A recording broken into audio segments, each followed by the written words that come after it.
Trump প্রশাসনের পাল্টা শুল্ক হার কিভাবে কমানো যায় তা নিয়ে গভীর সংকট দেখা দিয়েছে। কারণ পূর্ব ঘোষণা অনুযায়ী ১ আগস্ট থেকে বাড়তি ৩৫% শুল্ক আরোপের কথা রয়েছে। এ হিসাবে আর মাত্র হাতে সময় আছে ৮ দিন। তৃতীয় দফা বৈঠকের জন্য ২৬-২৭ জুলাই সময় চায় বাণিজ্য মন্ত্রণালয়। সোমবার বাণিজ্য মন্ত্রণালয়ে আসা ইউএসটিআর চিঠি দিয়ে জানিয়েছে, বর্তমানে খুব ব্যস্ত সময় পার করছে, ফলে সংস্থাটির পক্ষে সময় দেওয়া কঠিন। এজন্য তারা সময় চূড়ান্ত করে যাওয়ার জন্য ঢাকাকে অনুরোধ করেছে, ফলে আলোচনা হবার সম্ভাবনা ক্ষীণ।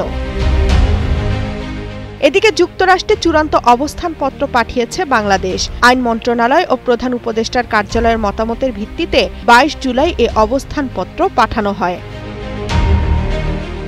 এর আগে ইউএসটিআরের সঙ্গে শুল্ক কমাতে ২ দফায় আনুষ্ঠানিক আলোচনা করেও সাফল্য পায়নি বাংলাদেশের উচ্চ পর্যায়ের প্রতিনিধি দল। অপরদিকে এ বিষয়ে যুক্তরাষ্ট্রের সঙ্গে যারা লবিস্ট হিসেবে কাজ করছেন তাদের অনেকে ইতোমধ্যে যুক্ত হয়ে গেছে অন্যান্য দেশের সঙ্গে, ফলে বাংলাদেশের জন্য লবিস্ট পাওয়াও এখন কঠিন হয়ে পড়েছে।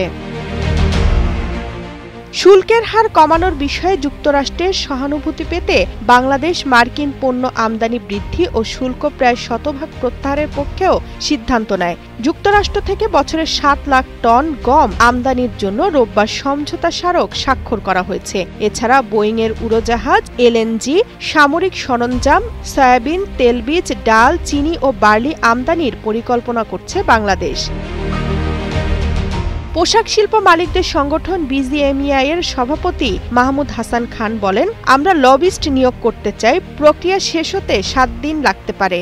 পলিসি রিসার্চ ইনস্টিটিউট এতে সহায়তা করছে। তবে বাংলাদেশ চেম্বার অব ইন্ডাস্ট্রি সভাপতি আনোয়ারুল আলম চৌধুরী বলেন, লবিস্ট কোনো একটি সংগঠনের হয়ে নয়, দেশের পক্ষে কাজ করবে। এজন্য সরকারের অনুমোদন প্রয়োজন, কিন্তু এনডিএ থাকার কারণে সরকার তা চায় না, ফলে এ বিষয়ে খুব একটা আশাবাদী হওয়ার সুযোগ নেই।